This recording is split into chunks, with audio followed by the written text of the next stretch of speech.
bahwa dia berkali lipat, oh tidak diterima. Kalau tidak diterima kan nilainya 0. Berarti yang tersisa apa? Dosamu mencuri, dosamu korupsi saja.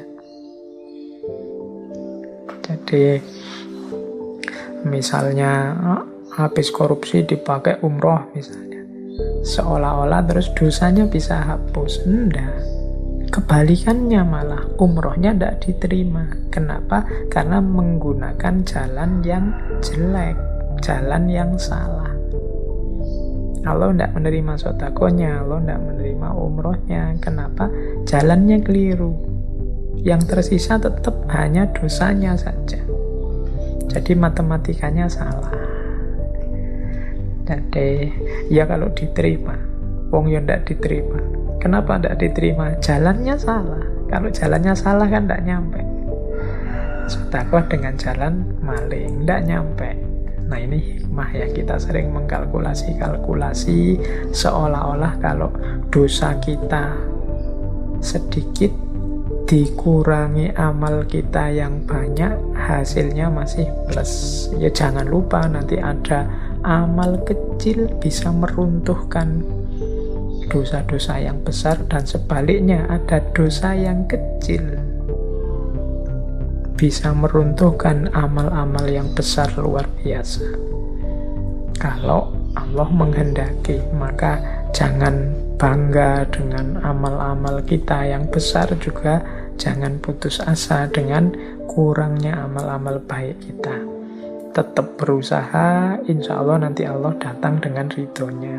Tidak harus dikalkulasi sampai detail bahwa ini pahalanya sekian. Insya Allah kalau digabung dengan dosaku ya masih surplus dan lain sebagainya.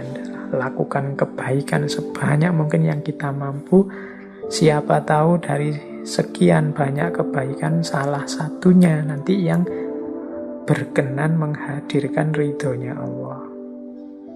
Kan ada ceritanya Imam Syafi'i itu yang populer sekali. Jadi ada cerita seorang ulama bermimpi bertemu Imam Syafi'i. Terus ulama ini bertanya, apa yang dilakukan Allah kepadamu? Kok Imam Syafi'i? Imam Ghazali. Jadi cerita tentang Imam Ghazali. Jadi apa yang dilakukan oleh Allah kepadamu, wahai Imam Ghazali? Imam Ghazali ini kan dikenal karyanya banyak, luar biasa. Sampai hari ini termasuk Ihya Ulumuddin, termasuk kitab-kitabnya yang lain. Nah, satu ketika ada ulama bermimpi bertemu Imam Ghazali. Waktu Imam Ghazali ditanya, apa yang dilakukan Allah kepadamu setelah engkau meninggal? Jadi Imam Ghazali kemudian bilang, ya waktu Allah bertanya padaku, apa yang engkau bawa menghadapku? Terus Imam Ghazali menunjukkan semua yang menurut beliau amal baik, nulis kitab lah, kemudian mengajar lah, macam-macam yang jumlahnya tidak terhitung, luar biasa. Tapi katanya Imam Ghazali, dari semua itu ternyata tidak ada yang membuat Allah berkenan. Ternyata yang menyelamatkan adalah satu amal yang sangat kecil, yang ada hubungannya dengan lalat.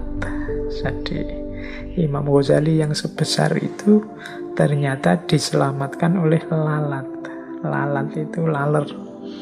Jadi ada cerita satu ketika beliau sedang nulis, tiba-tiba datang lalat.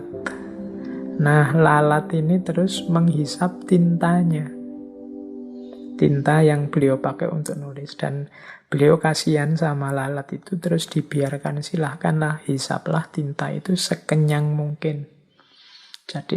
Jadi lalatnya tidak diusir, ditunggu sampai puas lalat itu minum tinta tempat beliau menulis. Nah, amal yang hanya sekedar kasihan terhadap lalat inilah ternyata menurut Imam Ghazali dalam mimpi itu yang membuat Allah berkenan menurunkan ridhonya, dan sehingga Imam Ghazali selamat. Ratusan mungkin amal yang lain yang luar biasa yang sering kita ceritakan di banyak kajian ternyata masih belum menurunkan rahmat dan ridhonya Allah. Nah, logika